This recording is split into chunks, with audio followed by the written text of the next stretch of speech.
So you see he's already to the point that he's starting to get that vertical flexion. Vertical flexion is a fancy way of saying dropping his nose. Once we can get that, we can start asking him to leave his head down there.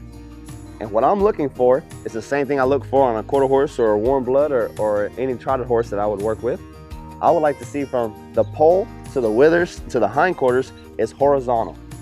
If I can keep this level of horizontal through the walk, through the trot, through the canter, I can ensure that I'm going to have a calm, quiet canter. If they get excited and pick their head up and get animated and pull on me, then it's going to be stiff and rigid. Yesterday in the clinic, we were working a quarter horse. Oh, quarter horses, they lope easy. No, trained quarter horses lope easy.